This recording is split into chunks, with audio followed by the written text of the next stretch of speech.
Hey, welcome one and all to Down the Rabbit Hole with John and the ever bubbly, effervescent, irrepressible Ed the Techie. You didn't say ever ready. No, I didn't. I didn't Ever say ready, that. Eddie. That was one of my fucking nicknames at school. No, you shouldn't have told me that, mate. You shouldn't have fucking told me that. No, nobody's called me Eddie since I was at school. Since I moved to the UK, people started calling me Ed. Really strange. Anyway, but yeah, good evening, everybody. My name is Ed. I don't know if I'm particularly bubbly this evening because I'm feeling a bit pissed off with the world. But Yeah, well, we'll talk about that tomorrow night, Ed, on All In, because that's when we get rid of all our frustrations and whatever. that's the weekly catharsis. Yeah.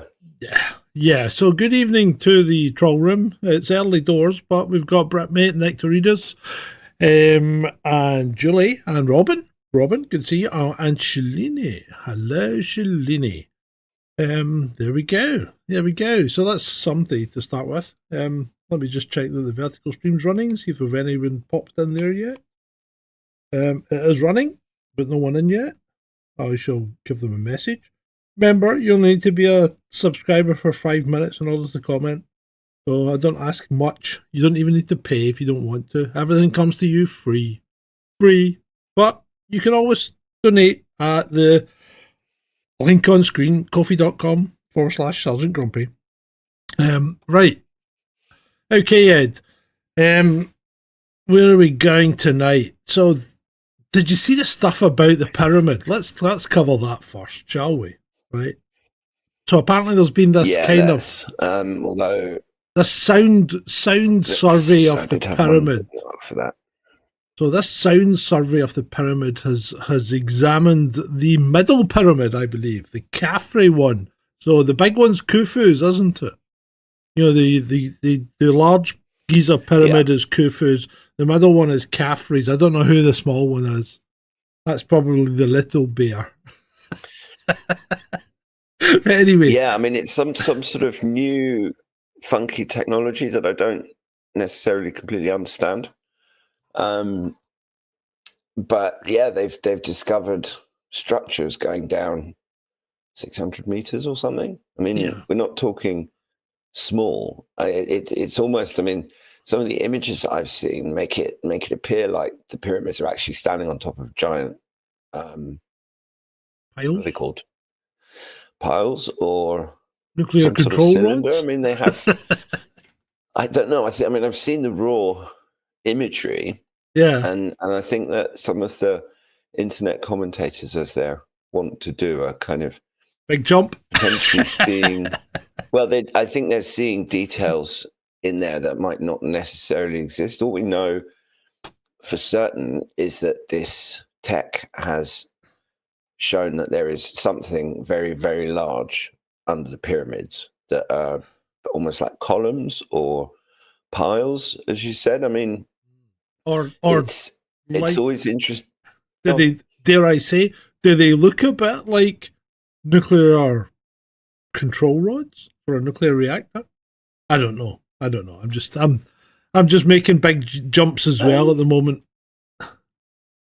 I tell you one thing though. I think kind of do a little bit. Yeah, I tell you one thing though. I really, really think. I think the ancient Egyptians didn't build them. I don't think the ancient Egyptians built that. Yeah, but how? No, not that deep. I was going to say how ancient, because if we're talking like 5,000 years or something, then no. If we're talking ancient Egyptians, like 15, 20, 25,000 years ago, maybe longer. I mean, like 100,000 years ago, maybe.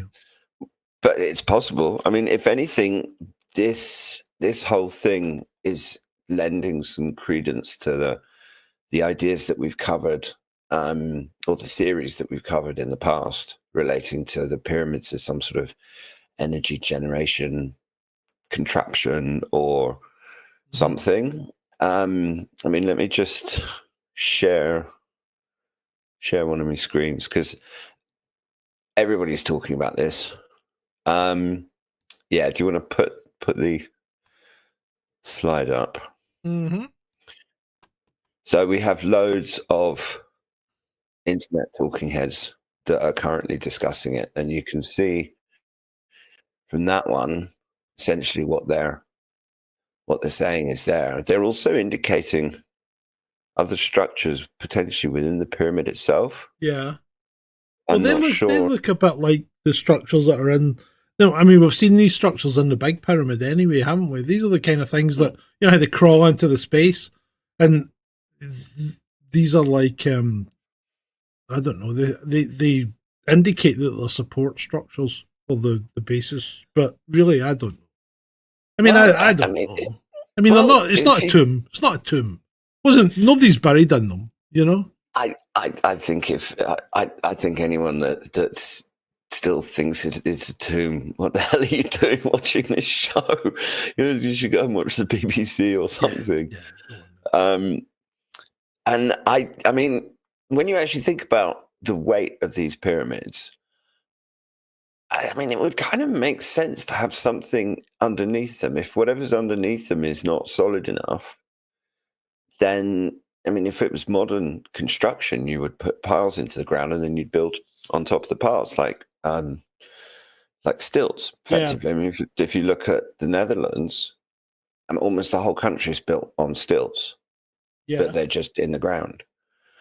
But this is on a scale of, I mean, it's huge. It makes the actual pyramids that much bigger.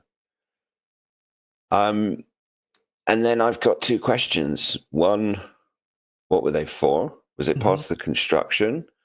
Was it part of some sort of energy generation? Was it something else we don't know about?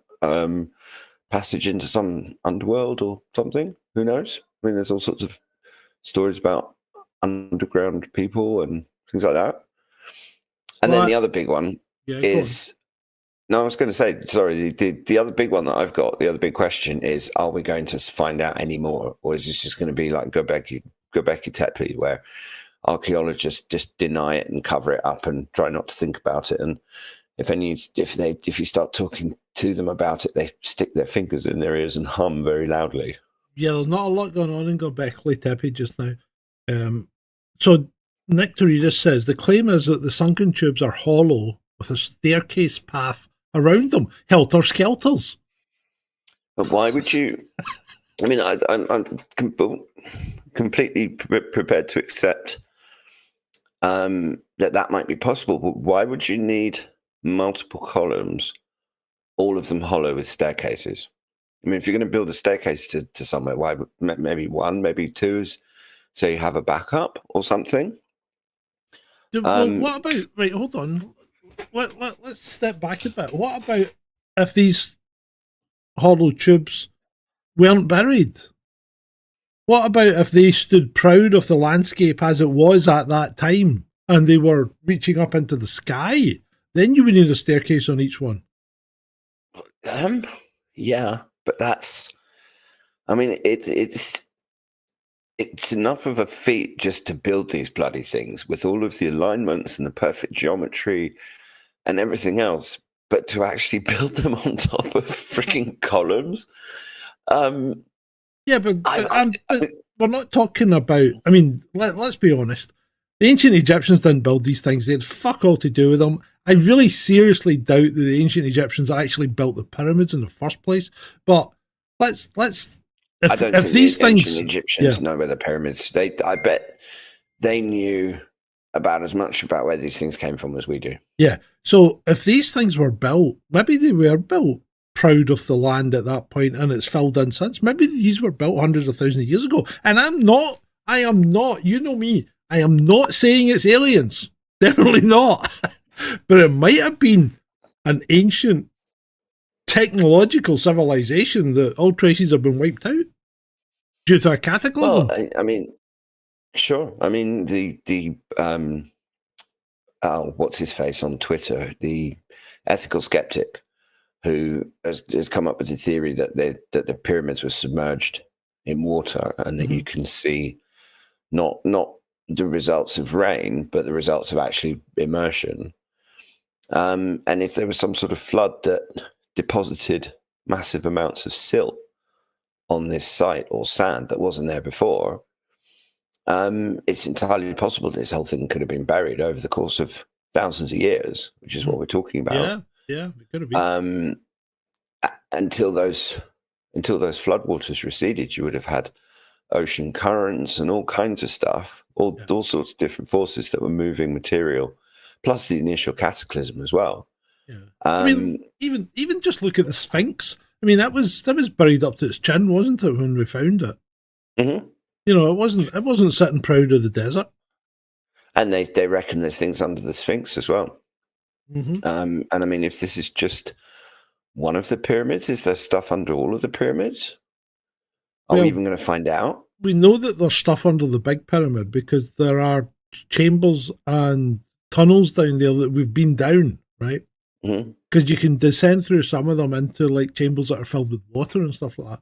And there was some speculation about it being some kind of energy generation station because the water would come in and out from the Nile, which, if you go back enough years, was a lot closer to the pyramids than it is now. So, but is there anything below that initial shallow bit that we've looked at? Because that could maybe just be the icing on top of the cake, you know? To be honest, I think it is. I mean, based on what we've seen so far with what they found, I mean, there is definitely more to these sites. They weren't tombs. They weren't built by the ancient Egyptians. Archaeologists are all full of shit. And there is something else. Now, what that something else is, it's fun to speculate. Hold on. Are they all full of shit? Or is it just the ones that we get to hear that are full of shit? Because that's a pretty sweeping statement you made. Oh, there. I know, and I'm in a sweeping statement. I hate the world kind of mood this evening. So. Oh, hey, don't worry about it, mate. I've been accused of all sorts, like being a traitor to the UK and saying that our nuclear deterrent isn't really our nuclear deterrent. We're going to have to cover that one tomorrow. But the state of that sub, the Prime Minister. I mean, it honestly, it looked like some second-hand piece of junk that they there was anechoic tiles falling off it, and the whole thing looked like it was either covered in rust or marine life. It's just pathetic. I don't know what the dear leader is so proud of. And the last time those silly things tried to shoot him missiles, and he shot them himself. Anyway, let's save that for tomorrow. Friday catharsis. Shalini says maybe they're like a map pointing something out or a location. Maybe they are. I don't know. It's really difficult. It's really difficult to figure out what you would do with these things and why they need to be so massive. Because when I look at the pyramids, initially my thought is that's a message. That's somebody sending a message because they're the only things really. And there's pyramids everywhere. You know, they're not just in Egypt. There's pyramids fucking everywhere. They're all over. They're on every continent, aren't they? So, were pyramids a message that were being left for us because they knew what was coming? But then again, they didn't explain it very well, did they? Well, no, and if you were going to leave a message, you would maybe put one on each continent, but you wouldn't need to build them literally bloody everywhere. I mean, obviously that's an exaggeration, but to my mind, there's too many for them to be a message. And there's some of them, particularly the ones in South America, that actually have stairs. So that, I mean, the whole idea is that people go from bottom to top and they can walk up it, whereas the pyramids in Egypt never struck me as something that would they were designed clad for people to, They were clad in limestone, and apparently they would have been one hell of a sight because apparently they were gold topped as well. So a gold tip and clad in shining white limestone that would dazzle you if you looked at it. I mean, it must have been something to behold. I bet that they were just unbelievable. But one of the more outlandish theories that Sitchin posits in his books that they were actually designed to be seen from space. And that they formed some sort of beacon for ships wanting to land or something. I don't know. I was always a bit skeptical about that one, but I suspect they would have been bright enough to be seen from space when they were originally clad with the gold top. But then again, I mean, one of the more fascinating theories that has baked my noodle in recent years about the pyramids is the whole energy generation thing, that there was some sort of super advanced civilization that had figured out some method of generating energy that we either don't know about or has been hidden from us, along with lots of other things. And it's just, I mean, it's an enduring mystery. This is the thing that I love about the pyramids, is the more we find out, the more questions it raises. So have you ever seen anything about, our own country, for instance? And I'm not talking about pyramids, I'm talking about things like cathedrals and very old buildings and things where they have these strange appendages that you probably wouldn't need for anything, but when you actually look at what they were originally, they might be construed as maybe antennae or some kind of lightning device. David Icke did a 2 or 3 part documentary series on Iconic that I watched probably a year plus ago now. I think it was called The Heart of Albion or something. Right. And he actually traces energy lines in a lot of places like Glastonbury Tor, that a lot of these towers and stuff that were built on intersecting ley lines and energy lines and supposedly places of power. And now whether they were put there to channel that energy or to disrupt it in some way or to control it in some way is anyone's guess. But I mean, given how specifically the pyramids were built and their perfect astronomical alignments and the relative geometries that translate to different aspects of the Earth, like the diameter of the Earth and all that kind of stuff. Yeah. I don't know. Maybe they were put there. Maybe they didn't create the energy themselves. Maybe they just had some. They were just amplifying and channeling the energy from the Earth, like the natural electromagnetic field. Because I mean, there's electricity running through pretty much everything, including ourselves. Yeah, there is. To varying degrees. So it's absolutely fascinating, completely. I mean, it's. But the problem is that I suspect that as they love to do, these mainstream archaeological gatekeepers will stymie it, and they'll come up with excuses why no further studies can be done, or we can't start digging under the pyramids, or things like that. Same as Göbekli Tepe. I mean, there's huge amounts of archaeology in the ground there, and they're not interested in digging it out. Cannot get my fucking head around it. I mean, what kind of statement, what kind of person stands around and goes, "Oh, we'll leave that for future generations to explore"? What the fuck? I want to know now. I don't want future generations to know, because I'll not be here. To know? I mean, surely if you're an archaeologist and you spend your whole life digging up the secrets of the past, and you come across the ultimate secret ever that just turns everything else on its head, surely you would have legions of archaeologists queuing up to excavate. Yeah, should have. You should have. So anyway, what that suggests to me is that somehow they know there's lots of secrets, and for whatever reason, they don't want people to know about them. Maybe because they think it'll cause a panic because it points to the cataclysm. Maybe it's because these things can reveal secrets about the nature of life and humanity that they don't want revealed. Or, I mean, it could be any number of things. Yeah. It could be, mate. I mean, we're not going to find the answer tonight to the pyramid thing, but it's an interesting one. I think we had to touch on it because it's been very much in the news this week.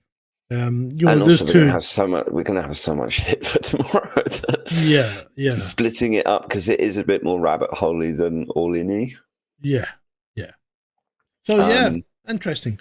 But we'll be monitoring this one. I mean, I'm absolutely. I've always been fascinated by the pyramids, and if new stuff comes up, or there's new discoveries or new information, then we can circle back on it. I mean, if you're here wondering if JFK knew about the Khafre or the Khafre pyramid reactor, then I'll tell you what, he didn't have a clue. Because neither do we. Oh, or does he? So now we're going to dig into the JFK release, Ed. And you've been doing more digging into this than I have, because I've been pretty busy. When I say busy, it's been annoying things, like breaking cars again and stuff like that. Although I'm pleased to report that I now have repaired 2 cars and can drive them. So there you go. So it's good if you have 2 drivable cars instead of one car that you can drive and one car that you just have to stare at thinking, I've got to get around to fixing you someday.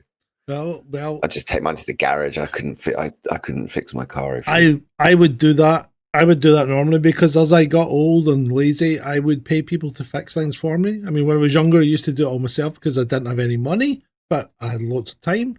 And now that I'm old, I find I myself don't have any money and I've got loads of time. So isn't life a circle? You know, so I fixed it myself. Right, go on. So, as everybody knows, a couple of days ago, we had the much promised and anticipated document dump, which I have to say it wasn't very helpful. I mean, the website itself just lists the RIF numbers of the documents. What did I say? Did I say that it will be released after AI's rewritten all the documents for them? Yeah. Well, I mean, to be honest, the scans that I've seen, because I've been dipping in and out of them, but I've actually been relying more on the legion of people who have far more time than I do to actually go through them, because the search function is useless, because the documents are all scanned PDF, so they're images, there's no text. And because it's, in some cases, the scans aren't particularly good, or the original documents are very old, and it's difficult for OCR to actually read a lot of them. Mm-hmm. But there have been some eye-opening things. I mean, particularly the really interesting one is documents that had been released before but were redacted. In a lot of cases, we now have the original unredacted version. And there's a few things that stood out to me, and an awful lot of the redactions seem to relate to a certain Middle Eastern country that we can get into a lot of trouble for even mentioning. Oh, one that existed since 1947. Yeah, that's the one. Right, okay, and, got and you. Also, got you. Yeah, Not Pakistan, though. Not Pakistan. No, right, no, okay. no. I think we all know the one that I'm talking about. Got you. But also someone that I've had this morbid fascination with the guy for a very long time, James Jesus Angleton. And I think part of it is the name, because who gives their son the middle name of Jesus? I mean, I think it was Jesus, the Hispanic. His mother was Hispanic. So his name's not Jesus, it's Jesus. Yeah. So it sounds a bit less megalomaniacal, but yeah. I mean, James Jesus Angleton. Absolutely, and one of the things that we're finding out is that he was a massive FBI informant. Mm-hmm. We already knew that he had connections to British intelligence, but he had extremely strong connections to the intelligence service of the previously aforementioned Middle Eastern country, and was involved in, if not helping said country get nuclear material, but potentially covering it up and telling lots of lies, because it was covered up from JFK himself. These things happen. There has been, we'll just cover one thing which has been doing the rounds. Sorry if the scrolling is irritating for people, but. Well, it wasn't because I forgot to put it on screen, but it's on screen that's now. Fine. So now it'll be irritating for now everybody. You're irritating people. I'm just trying to find this one that we need to start with. Oh yeah, there we go. That is one of ridiculous. the revelations was, yeah, absolutely, and it's hilarious because Russell Brand has made this one famous, but he's made himself even more famous because he actually believes it. He doesn't believe it, surely. Oh, I don't know with that guy. I mean, it's a ridiculous statement that Penelope Keith was the lone gunman at Dealey Plaza. George Bush, maybe, but Penelope Keith, no. And I think that particular document just looks like quite a clever forgery. You think?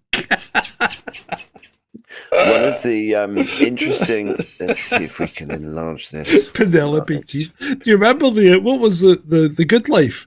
Yeah, with Felicity Kendall and Tom. Well, that was the reference in the document. Oh, was it right? Yes, she was recruited for the Good Life. Was it? Fucking ridiculous! That's just ridiculous, mate. That's like, who made that up? Grok on acid. I mean, that is absolutely ridiculous. But I was wondering if a good life was maybe a code for something else and just happens to have connotations with a rather famous English sitcom. One of these things that I've found very interesting is this one. That the church committee Angleton testimony that was redacted exposed 500 spies. Polish. 500 Polish Jewish spies. That were basically emigrated to Israel. And supposedly suggests that the CIA via Angleton was planting double agents to destabilize the Middle East. Which is, when you look at the current Israeli leadership, because Netanyahu's original name is Milikowski and he's Polish originally. So make of that what you will. But that was one of the bits, the highlighted bits in yellow that are a bit, I can't seem to zoom in. That's what this big section here that was redacted. That was talking about these Polish. Well, if you can read it spies. Out for the good people. I've got to be able to. Hang on a minute. I thought I had a magnifier. Just bear with me one moment.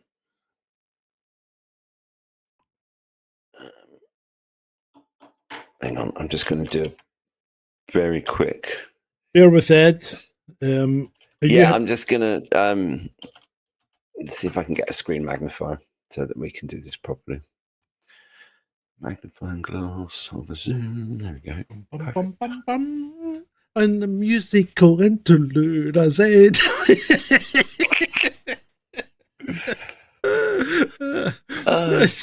Right. Now, I think I now have a magnifier.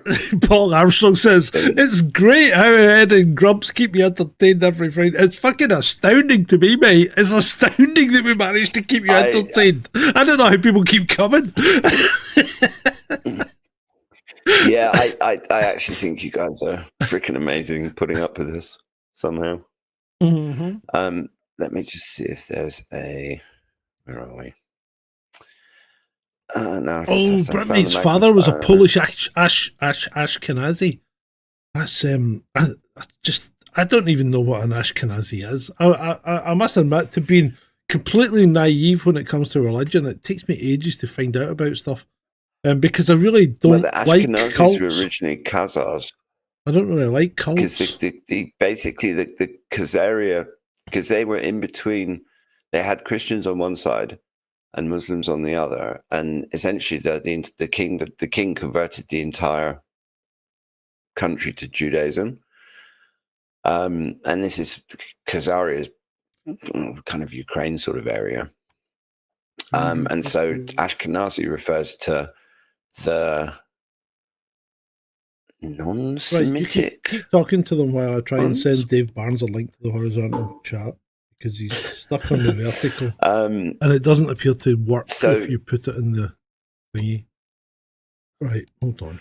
Right, yeah, and it's a testament to the power of this particular country that we have to tiptoe around everything that we say, and we have to be really careful about it. And I'm not casting any aspersions on any religious groups. I'm not trying to tie religion together. This is just historical This is just a historical exploration of these particular JFK files, and there is huge amounts of interest in it. And yeah, I just think that we shouldn't have to tiptoe around all this stuff, because it's public knowledge now, isn't it? But exactly. I mean, we've now got the unredacted documents, mm-hmm. And there are a lot of references. I mean, it seems to have been one of the big reasons why these things were kept redacted for so long, was because they didn't want to embarrass that particular Middle Eastern country. And there's all sorts of dodgy stuff. Let's just see if I can find a picture of Angleton. Where are we? And honestly, I mean, there's some of the Twitter accounts are doing some amazing work. Here's another example of bits that were redacted from the original memo. Mm-hmm. And actually, I would say with this latest release, there's less completely new stuff, and more, in a way, it's confirmation of things that were already suspected, but we didn't know for sure. And I mean, Angleton particularly, he seems to feature quite prominently in a lot of the stuff that I've seen, particularly because there's his testimony to the Church Committee, which investigated the CIA intelligence services. Mm-hmm. And I think most of his testimony was actually classified and or redacted in large chunks, because with some of these documents, you can actually see, like this one, where they've actually redacted entire sections. Mm-hmm. Yeah. And then when you read them, this is part of Angleton's testimony. And he's talking about, where are we? I'm just trying to read it. I still haven't got this magnifier.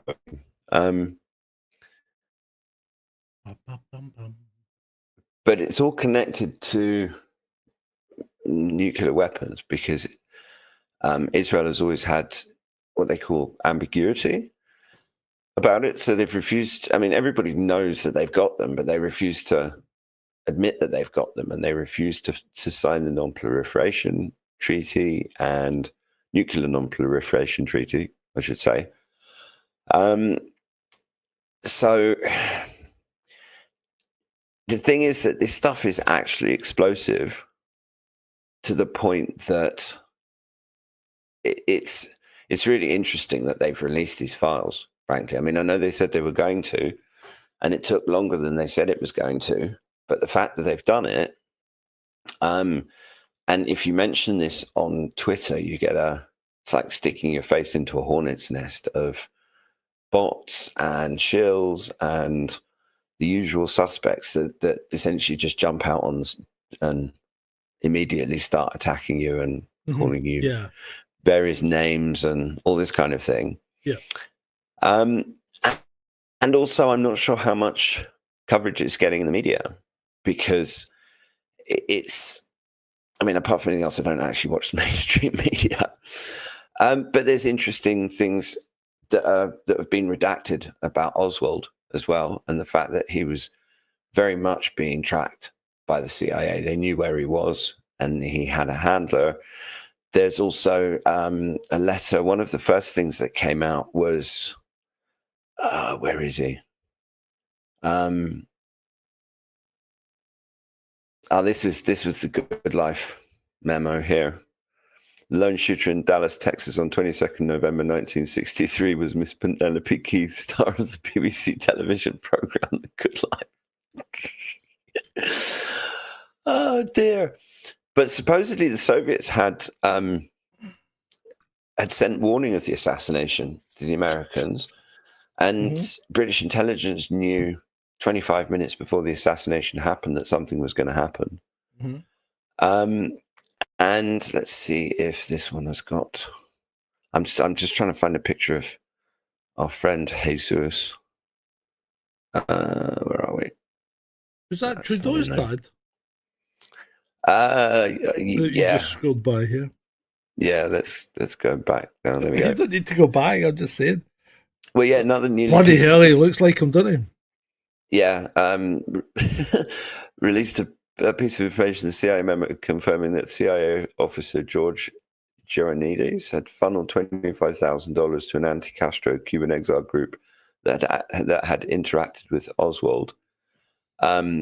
Joannides later served as CIA liaison to congressional investigators in the 1970s without disclosing his 1963 role, a fact that was not fully known until now. The financial link suggests the CIA was indirectly connected to figures who tangled with Oswald, adding a layer of context to Oswald's pro-Castro, anti-Castro public activities in New Orleans. So all of this stuff is really just confirming things that conspiracy researchers dug up years ago and has been strenuously denied by everybody and his wife since then, only to now come out, oh, yeah, it's all true. So, yeah, conspiracy theories are, I mean, I think this whole derogatory term, because you have to remember that the term conspiracy theorist was mainstreamed largely by the CIA and their Mockingbird media after the assassination, because the conspiracy in conspiracy theorist is the JFK assassination conspiracy. Yeah. And so it turns out now, we find out all these years later that we were right. I mean, there's a certain vindication. And I'm telling you, I want to see it. I want to see it when somebody actually lands on the freaking moon and finds a dead Russian cosmonaut. You and the dead cosmonaut. I'm telling you, there's a dead cosmonaut on the moon. Guarantee it. I mean, this is basically us. Yes, that is. Yeah, this is what it's like to be us. Yeah, that is. And then we've got, oh Christ, this from the New York Times. This is the spin, and they're still trying to maintain that it was a lone gunman.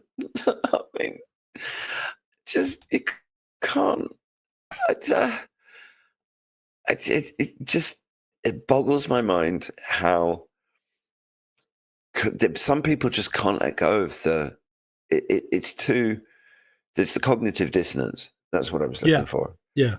And the cognitive dissonance is so strong with some people that they will deny every single bit of incontrovertible evidence because it doesn't fit with what they've always believed. And it's mind-blowing. I mean, here's another one. CIA suppressed top officer James Jesus Angleton's connection to Israeli intelligence. Jesus, sorry, as shown by the newly redacted JFK assassination records file. Angleton had subverted JFK's policy of preventing Israel from acquiring nuclear weapons and was praised by Mossad head Meir Amit as the biggest Zionist of them all. Angleton was also found to have hidden documents from the Warren Commission on the assassination of President Kennedy. Shortly before he died, Angleton stated, "The better you lied and the more you betrayed, the more likely you would be promoted. Outside of their duplicity, the only thing they had in common was a desire for absolute power." And this is one of the ones that was previously released. Yeah. But it was redacted. Yeah, but what was redacted? Just that bit, the Israeli intelligence service, Mossad. Yeah. Mm-hmm. Yeah, but I mean, you could read that and still reckon that you knew exactly who they were talking about, couldn't you? Absolutely, but I mean, there's also stuff relating to Hungarians. So what we find out is this section, Hungarian freedom fighters. The Hungarian freedom fighters was interested in information on the MTC. So now we know what that was. The Hungarian freedom fighters were agency sponsored. Oh, right. Okay. So the whole conspiracy theory about the CIA. It was the CIA. Yep. There we go. It was the CIA. It's boom. Case closed. Let's move on. Yeah. We've also got our old friends. This one stood out because I know how much everyone on the show likes these guys. Which is that the Rothschild Palace was being used as an intelligence station. Yeah. So. And was it? Was it? Well, it's here. A fellow named Nestor Sanchez and Mr. Fitzgerald. Yes, I really can't recall some of the other people. We had just moved into the station at that time in Paris, out of the embassy into the old Rothschild Palace. And we felt that it was probably bugged, so all conversations took place. We walked around the garden and that type of thing. You know, I was walking with somebody was in front of me, and you just overhear conversations. So that again confirms something that we knew or suspected, which is the connections between that particular rich family and intelligence agencies. Well, actually, Praveen's come up with a good one here. He says, for all we know, Jackie ordered the hit for his tryst with Marilyn Monroe. Yeah. Although what was Jackie's background? Where was she from? I'm not sure. Jackie Kennedy. What was her name before she was Kennedy? I mean, I remember her as Onassis, but Bouvier. That was Bouvier, Jackie Bouvier. Now, Jacqueline Bouvier. Yeah. So what is she? Is she like a? Was she like a big family, like the Clintons, or? Let's just hang on a sec. Let me just do Why a bit of research. Why did the Clintons pop into my head at this point in time? Well, there was one of someone had done a mock-up of. I didn't actually save it as a bookmark because it was a bit silly, but it was done with the exact font and everything else. It looked like one of these declassified documents, and it just said, "I have information that will lead to the arrest of Hillary Clinton," signed John F. Kennedy. We should make one out that says, "I have information that will allow Nicola Sturgeon to get off with the Operation Branch Farm stuff." Oh, sorry, I've let that slip. We're going to cover that tomorrow night. Yeah, we will. Don't worry. Yes, well, so Jackie Kennedy was she an art history person? I'm just looking to see. It's her family you want to know Jacqueline about. Bouvier, born 20th of July 1929. What's her family Father background? was a stockbroker. John Forget Vernew. Forget it. A stockbroker's not high enough. Well, okay. I'm just checking. Unless he's swinging it with the Rothschilds and. Yeah, no, it was her father was a stockbroker and her mother was a socialite. Yeah, I'm not thinking they're high enough up in the old, eyes wide shut circle. But after the assassination, she did marry Onassis, who was one of the richest people in the world and had his own private island in the Mediterranean. Yes, he did. So, that's true. That's true. And if true. I've flown in his helicopter. No, seriously, I have. Because Strathclyde Police bought his helicopter, his old helicopter off his yacht. It was a Balco 105, a military one, and used that as their police helicopter, and I've been up in it.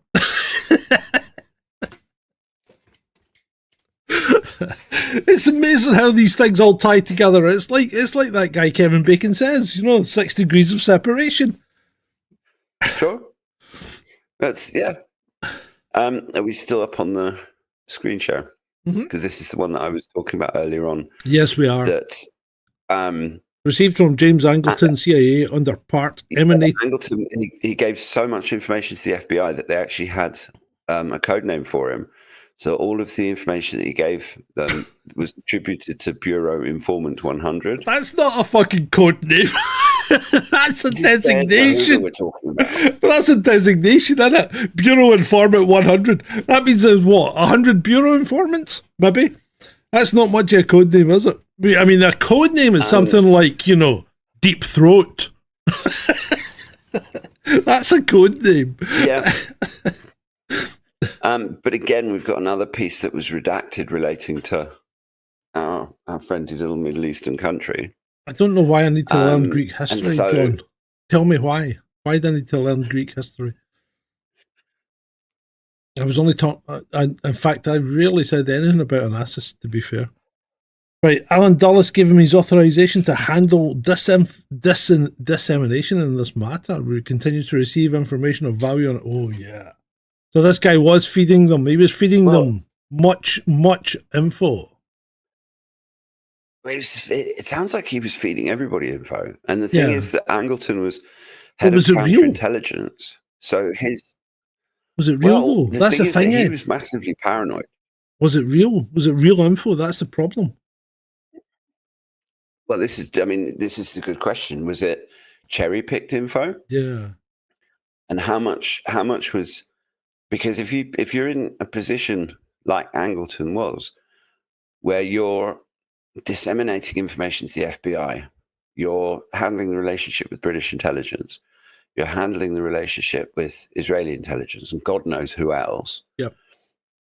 How much of what he was doing was actually trying to benefit the United States of America, and how much of it was him and Alan Dulles and all of these other dark, shadowy figures playing their own game. Yeah. Because don't forget that after the Bay of Pigs, Kennedy actually said that he was going to shatter the CIA into 1,000 pieces and scatter it into the wind. He did, yeah.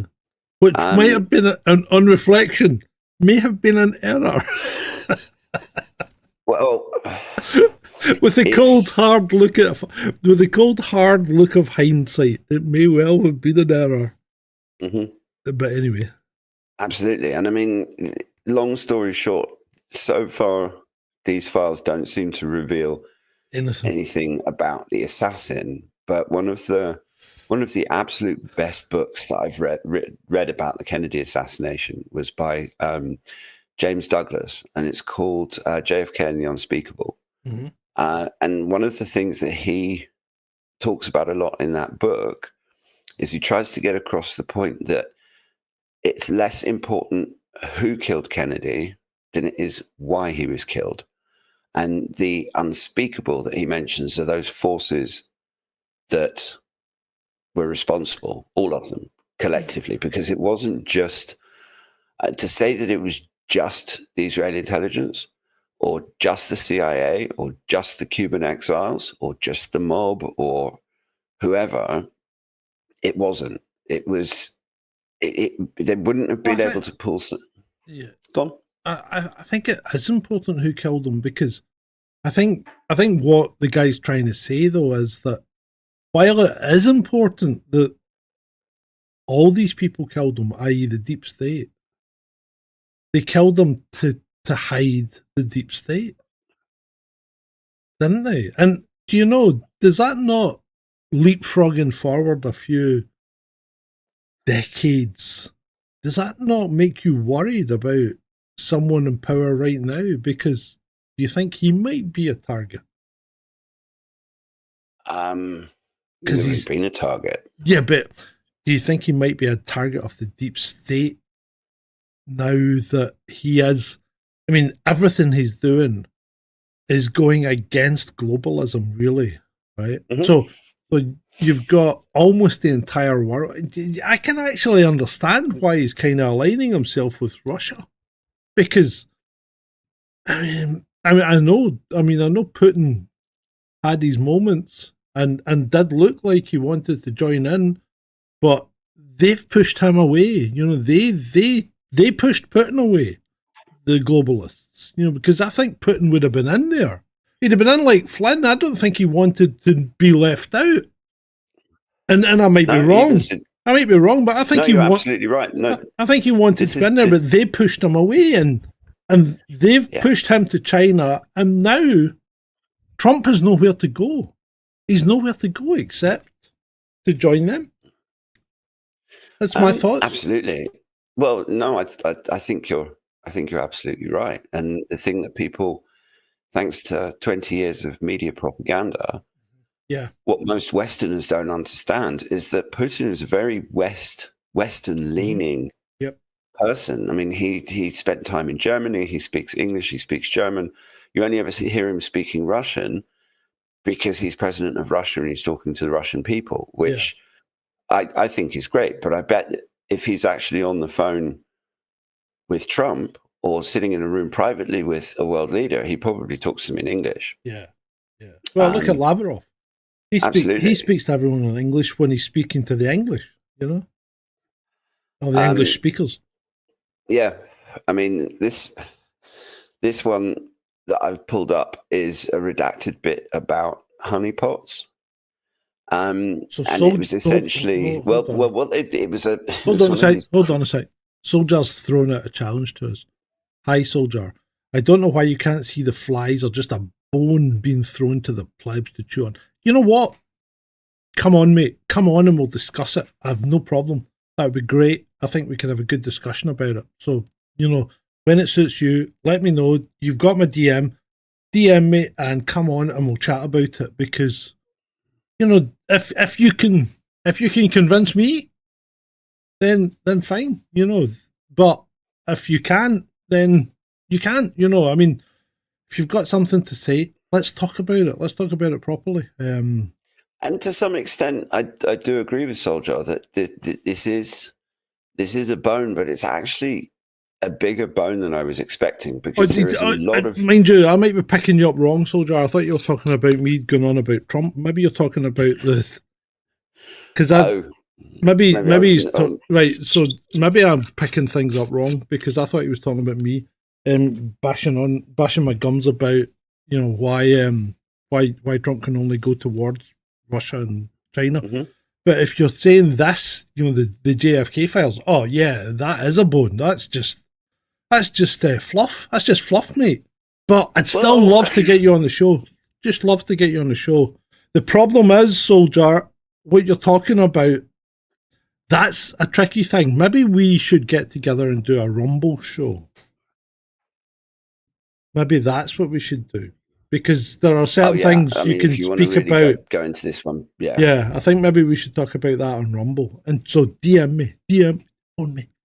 But I mean, despite it being a bone, I'm surprised that actually some of these... Sorry, Brett mate says that was John's Galloway moment. Come and go have a go. No, not at all. I really appreciate what Soldier says and talks about because he's very smart and he gets to the point quickly, which I admire. That's a great thing. But sometimes in Twitter and places like this, you can't have that conversation. Like Ed and I can have that conversation, but we can't. So we need to get in there and dig into it. And I think that would be a cracking show, Ed. And if we did it on Rumble, that would be fantastic. But sorry, sorry to interrupt. You go on, mate. No, it's fine. I mean, the thing is that ultimately it is a bone because they released these before the arguably more timely Epstein files. Mm-hmm. And potentially they're using this as a cover to have more time to go through the Epstein files and make sure they take all their friends out. And there are still JFK documents that are missing, so there's potentially more explosive stuff there. I picked this one out more for hilarity than anything else, but one of the crazy CIA plots to try and discredit Russians back in the day, and it kind of echoes some of the batshit crazy stuff they're doing at the moment. I mean, Putin's been, like 15 years ago, they were talking about how he had some sort of deathly cancer. And they were talking about that a couple of years ago, actually, remember? Yeah, Putin's, he's always dying. He always looks ill. they have people analyzing his body language. It's, oh no, that's a body double and all this nonsense. But back in the 1960s, the CIA were trying to discredit Russian politicians. And so they would use photographs of rooms in the Kremlin, like offices in the Kremlin, and they would recreate the room on a studio set in Hollywood. And then they would get people who looked very much like particular Russian politicians and put them into compromising situations with women, and then try and use that as blackmail material. So, I mean, some of the more batshit crazy James Bond stuff actually did happen. I mean, and you have to. I just wanted the watch that would unzip a girl's dress as you slid her hand down her back. Where are we? Because if you had a magnet powerful enough to do that on your watch, you'd have screwed your watch, wouldn't you? Mm-hmm. Yeah. Absolutely. I mean, one of the other interesting things that's come out is the unredacted version of Schlesinger's 15-page memo that called for JFK to break up the CIA, which went out in 1961. And that's interesting because a lot of the criticisms, shall we say, being leveled at the CIA, when we look at the passage of time and everything that's happened since the assassination and how little control subsequent American presidents have had over the CIA, it raises a lot of questions. And it's undoubtedly there was CIA involvement in the assassination. There's a sketch that Bill Hicks does. And he did that and for those who don't know, Bill Hicks was a 90s comedian who died far before his time, and he was a precursor to people like Dennis Leary. Dennis Leary actually stole a bunch of his shit. But Bill Hicks does this sketch where he's like, I know exactly what happens when a new president is elected in America. That after the inauguration and swearing in, and he gets back to the White House and he's expecting to go straight into the Oval Office and like get to work. And actually he gets led into a dark room. And in this dark room, sitting around the table are the 12 biggest capitalist scumfucks in the world. And the head scumfuck is sitting at the head of the table, and he's got a big fat cigar, and he says, "Oh, Mr. President, congratulations, please sit down." And the president sits down, and this screen comes down, and a video camera comes on and starts playing footage of the JFK assassination from an angle that no one's ever seen before, that looked distinctly like it was shot from the grassy knoll. Yeah. And you see the whole thing from start to finish, and then the film stops, screen goes up, lights come on, and this head capitalist turns to the president and says, "So, Mr. President, any questions?" And I think that maybe there's an element of that. Maybe there's something that new presidents are shown that makes sure that they stay within the bounds. Maybe, I mean, there's all sorts of rumors about Obama and his mother and her connection to USAID or USAID, and USAID's known connections to the CIA and stuff. So maybe the intelligence services just thought, screw it, we can't risk having a loose cannon as president. We've got to make sure that we always put someone in there that we can absolutely control. I could understand that. I could empathize with it a bit, except this time, right? Because Trump's already been president, so he would already have been shown that. Mm-hmm. Yeah, he's now in his second term, albeit with a 4-year hiatus.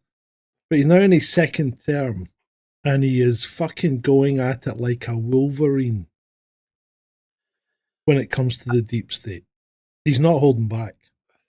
No, and it's one of the good things that I think he's doing. I mean, him shutting down USAID was an absolute masterstroke. it just, I mean, it has made such a difference to Twitter. I mean, NAFO almost disappeared. There's like 3 or 4 of them, and I blocked another 2 today, and that was it. You know, I mean, they pop up occasionally, and they're like these tiny little yapping dogs, and it's like, oh look, it was a NAFO. It's almost like, oh look, guys, it's a NAFO. Aren't they cute? They're so cute. But they're not cute because most of them are vile. Yeah, I know.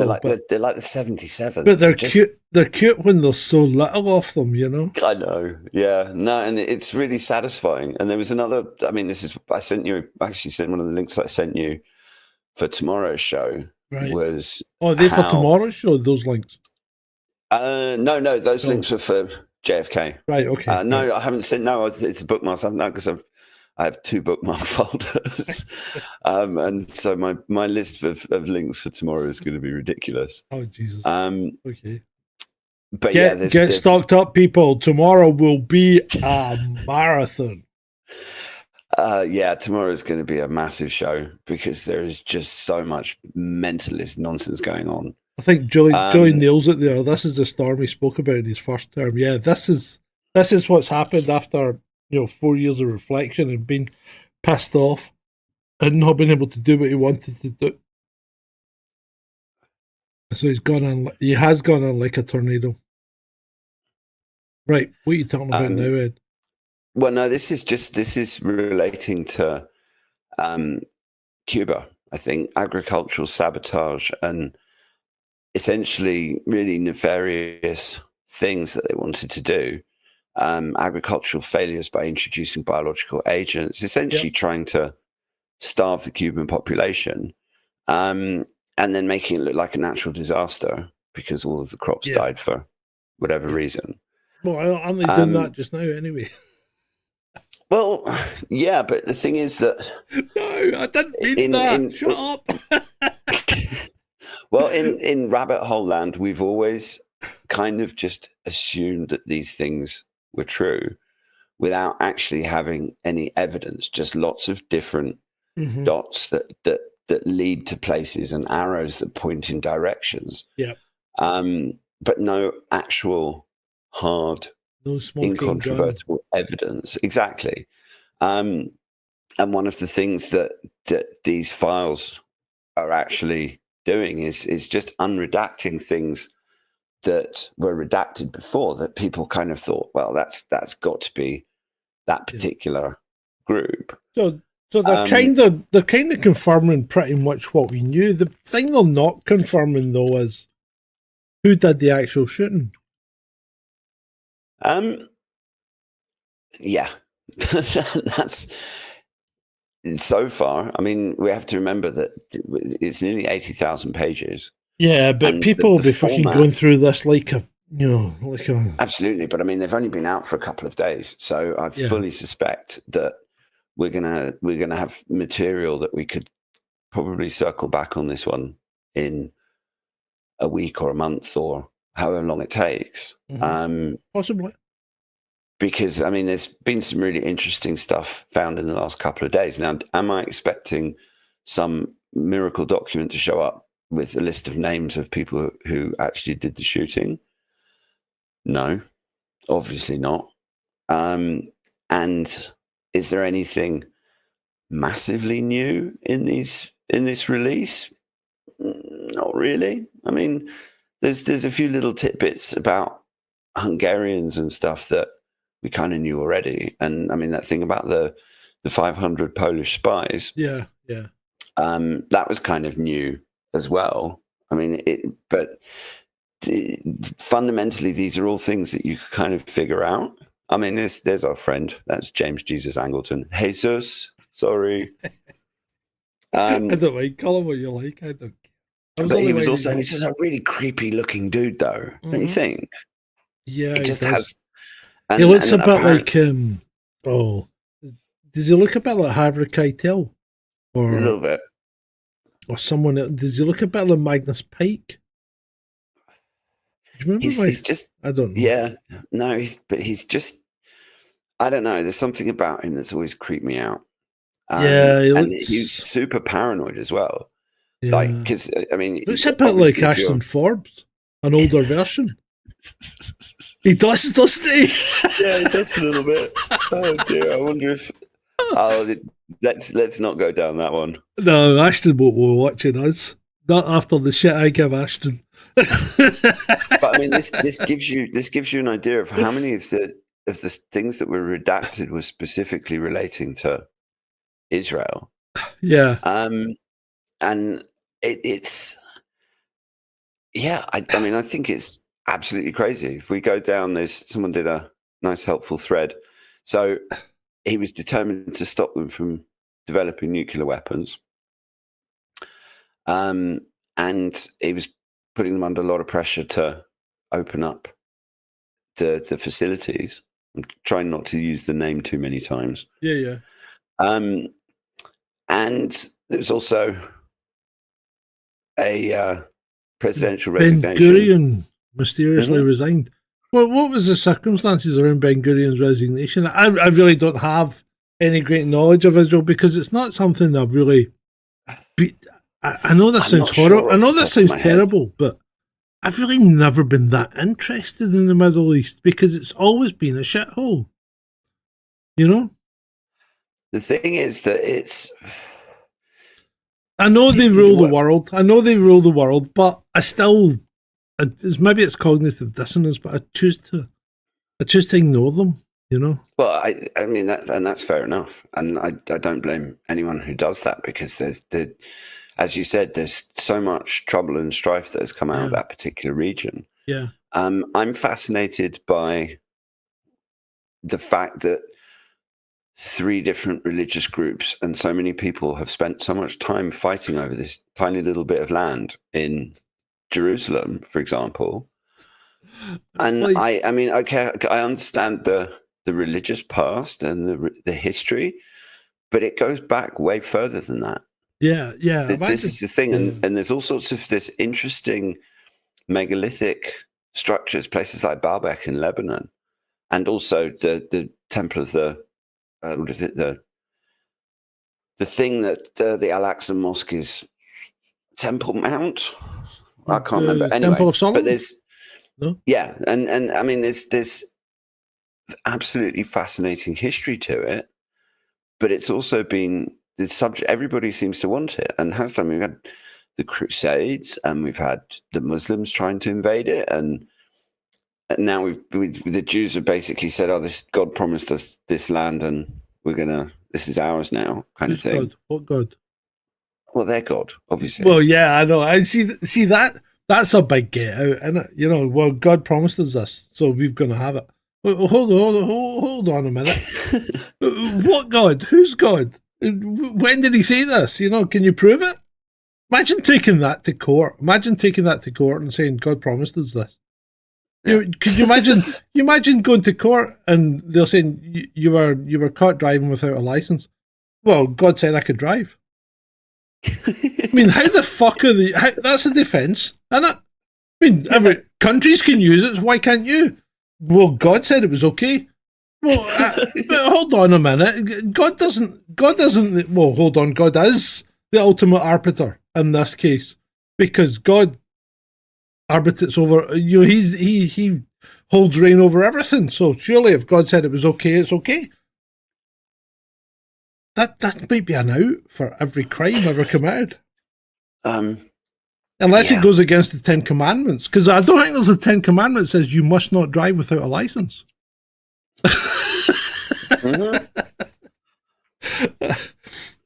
So, there are still just tap the screen, Dave, and that gives you your like. Anyway, go on. Well, there are still things that are redacted. And there's still something that's being hidden. In this particular case, we have a section of comment that has been blacked out. And this relates to Cuba. Interdepartmental Coordinating Committee of Cuban Affairs, possible retaliatory actions by the Castro government. In response to the reference memorandum outlined below is the status of existing contingency plans for those priority situations agreed upon at our meeting of September 12, 1963. The numberings of paragraphs below corresponds to the format utilized in the attachment to reference memorandum and includes the actions for which Department of Defense specific or related military contingency plans exist. And so we have actions against US targets in Cuba, harassment of Guantanamo, cutting off of the water supply, and then there's a big blacked out comment. We don't know what that is. And then it talks about, in addition, evacuation of non-essential personnel in 24 hours or less can be accomplished if directed. Closing access to the base by Cuban workers. This is Guantanamo Bay. This is essentially a memo. They're going to poison the water supply. Well, yeah, it's contingency plans for what happens if the Castro government decides to act against the US naval base at Guantanamo Bay. And so one does have to wonder why, because I mean, it's a fairly innocuous memo. Why would you have this bit still redacted after 60 years? Because it's something to do with the Bay of Pigs. Well, yeah. Well, who knows? You know what? I'll be honest. I thought at the time that when they said they were going to release this, I thought this is going to be a nothing burger, because anything that is really, really critical is never going to be released because it's either been shredded or it's been rewritten. Yeah. But I'm still... The thing that surprises me is, given how much power the Israel lobby has in the US, how these things went out unredacted. Because, I mean, they're having to do a massive propaganda exercise. And, I mean, let's face it, they're the world's experts in internet propaganda and have been for at least 20 years, because they were... I mean, there's a lot of 9/11 research that goes back to said country. And I remember back in the day on forums where these things were being discussed, you would get the same. I mean, it's the way that they started jumping on things when the COVID happened. Mm-hmm. Yeah. Was very similar to how they were jumping on people who were making connections between 9/11 and said Middle Eastern country. See, when you were at school, did you used to do a thing in the playground called dogpile? Yeah. You would pick one person, and then somebody would shout dogpile, and you would all jump on him till the poor guy was covered in like 15 kids. Yeah. Yeah. And that's kind of what they do to us all the time. They dogpile us, don't they? Absolutely. And I mean, that's why we have to be as careful as we're trying to be doing a show like this, because it's ripe for being jumped on. But there are... Bloody hell, whoa, hold on. We've got... Right, hold on. Sorry to interrupt you, Ed, because Profane Truth, right? Profane Truth has made a statement here, which means he's considerably older than I am, right? So we must bow down to this guy and say, well, this guy has lived experience. I was in grade 4 when JFK was killed. School shut down early. They sent us home. All the teachers crying. Everyone glued to the TV for 3 days. Well, I can believe that. I was in a hotel room in San Diego when the planes hit the towers. And I remember turning the telly on to see one tower burning, and then shortly thereafter, another one piled into the other one, and thinking, bloody hell. I mean, I these remember things very clearly as well. Yeah, these things are life changing when you see them and when they happen. Absolutely. Now, here's a fun. This actually segues neatly into another little known fact about the JFK assassination. That it was one of those events that everybody knew what they were doing when Kennedy was assassinated. Everyone knew what they were doing when Apollo 11 supposedly landed on the moon, although that's a subject for much debate that we're not going to go down, particularly at this time. Do you remember that? Hang on, let me finish. Sorry. Wait, let me finish. Sorry. Nearly done. But there is one person on the planet, probably the only one, who doesn't know where he was when Kennedy was assassinated. Do you know who that person is? Well, that would be you, because you weren't born. No, George H.W. Bush. Oh, no, he was in Dallas. We know that he was in Dallas. Well, no, but he never admitted it. But we know he was in Dallas. There was actual documentation to say that he was in Dallas. There's pictures. Mhm. There's pictures. People have done analysis on the hairline. He was in Dallas. Definitely. Nectaridus was 13 during the Cuban Missile Crisis. Holy shit. He's considerably older than me. I bow down to you, sir. I bow down to you. He was in a boarding school. He had rich parents. We all thought we'd be dead by the morning. Yeah. Well, the 60s and 70s were interesting times. I remember the 70s more than the 60s because I was pretty young in the 60s. But the 60s and 70s were interesting times. And the threat of ever-present nuclear annihilation was always there in the background. But you know what? We still had fucking fun. We really did. Didn't we? We really did have fun. Well, but it's the same as growing up in Africa. Yeah. I mean, we had to worry about snakes. If you climb the wrong tree, you could get bitten by a nasty little tree snake that would kill you very quickly unless you got anti-venom. And if you pick the wrong body of water to swim in, you might get eaten by a crocodile. But that didn't stop you climbing trees or going swimming. Or a hippo. Hippos are worse. Hippos kill more people than crocodiles. Yeah, I've experienced that firsthand. Yeah, you don't want to fuck with hippos. Well, the thing is that hippos, they're most dangerous when they're on land, because if you get in between, because they come out of the water at night and early in the morning to graze, right? And they're actually pretty quiet when they're moving around. But if you startle one and you get in between it and the river, because if they get startled, the first thing they do is they bolt straight for the river. And it's like having a small tank moving at you at 40 miles an hour.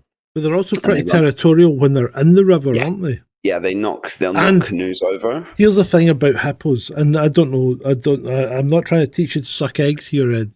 Hippos have solid lower leg bones because it makes them so heavy they can walk along the bottom of the river. That's why they have solid lower legs. I didn't actually know that. That's something new every day. Every day's a school day, mate.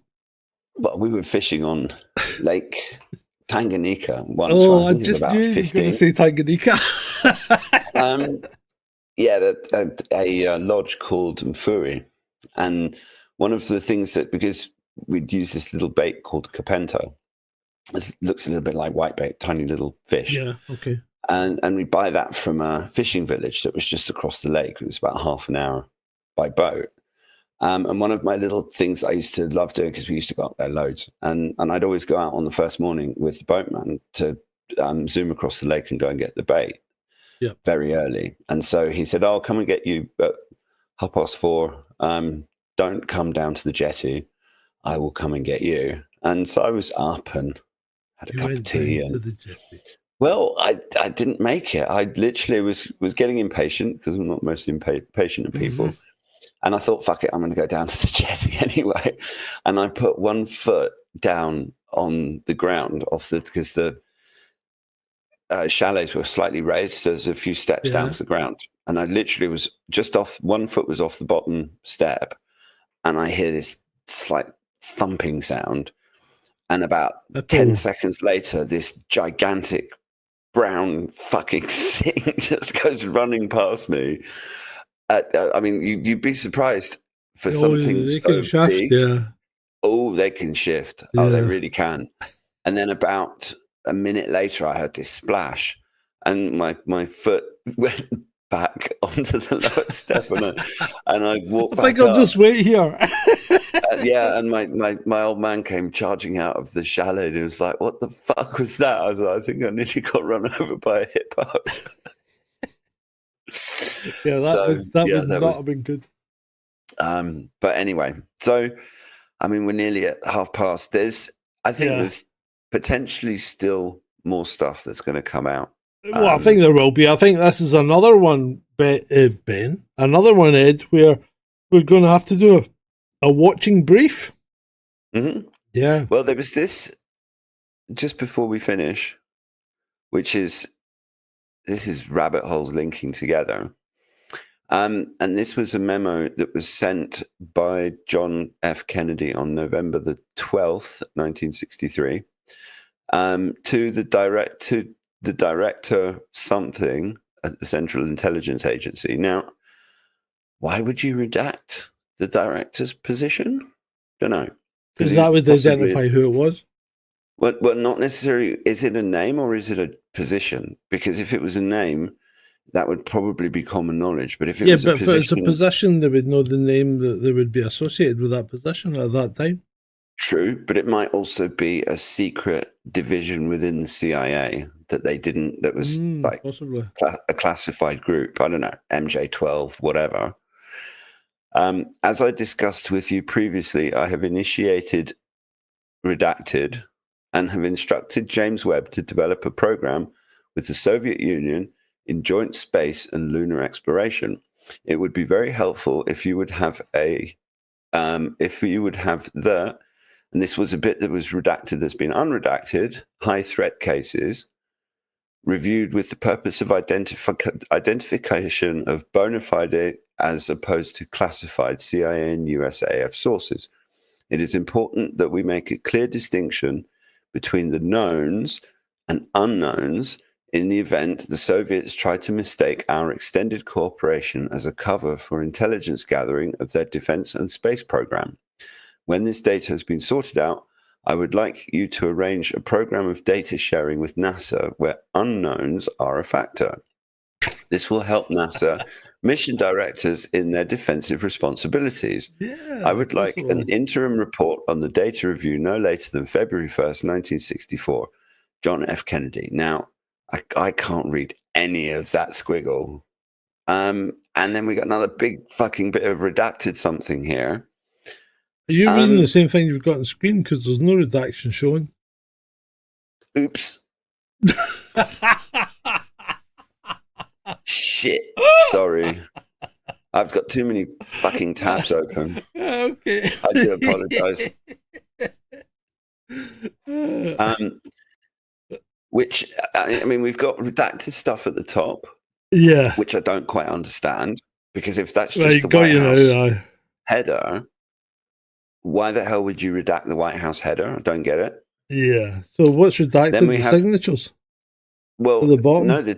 No, I mean, I think his signature is here or something. Yeah, but there's there's other signatures in there. But there's also a load of redacted stuff here. Now, is that a note that's been made by someone? No, I think it's a signature. I think it's a signature.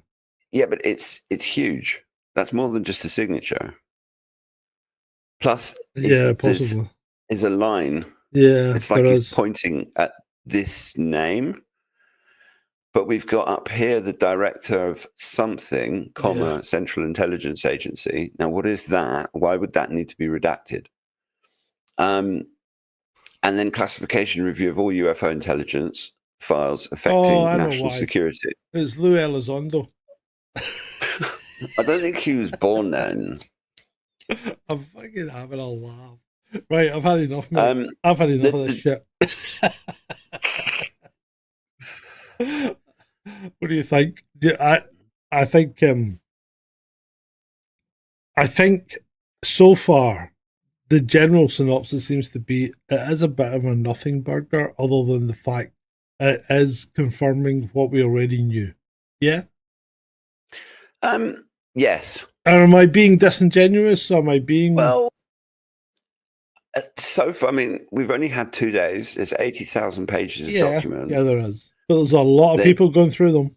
Sure, but it's still going to take time and it's also a case of actually finding that stuff. Yeah, but if you were halfway smart, you wouldn't start at the start.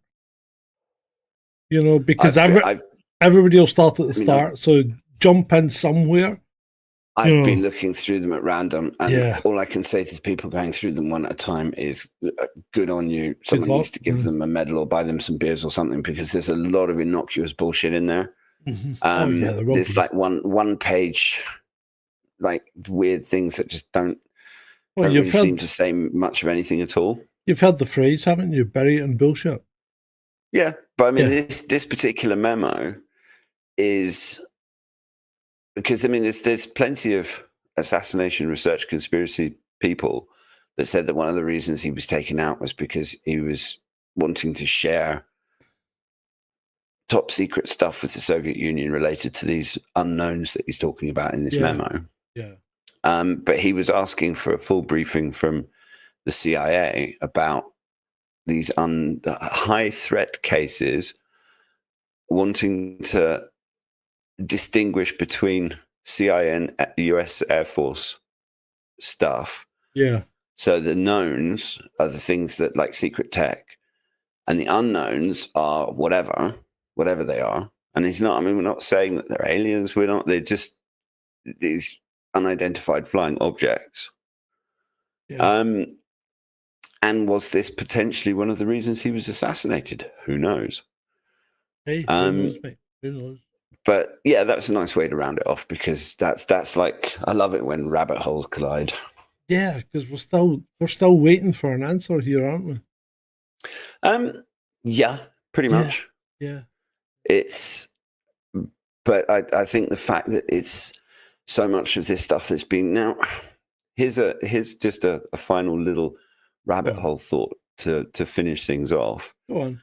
Given how much influence the lobby of the certain Middle Eastern country that we've been talking about has got over the US politics generally, and the president, and how much his cabinet have to kowtow to the demands of those people, for him to release all of this stuff unredacted, which mentions that particular country's name repeatedly, is one of the main things that the CIA seem to be trying to keep secret all these years. Is that some sort of clever Trumpian ploy to, I don't know, embarrass them, get some control over them, put this stuff out in the public so that I don't know. Maybe he's released this stuff, and the stuff that's still redacted is the really juicy stuff that would probably mean that people couldn't ignore it. And maybe this is a subtle way of saying, I'm going to release this stuff, and this is bad enough, but you know exactly what's blacked out there. And if I release those bits, then maybe it's, I don't know. Is Trump playing 5D chess? Or who knows? Or is Trump maybe not as smart as he thinks he is? But you know what? I think it's been great for you. Cause I don't give a fuck what you say. Yeah, I'ma do shit my way.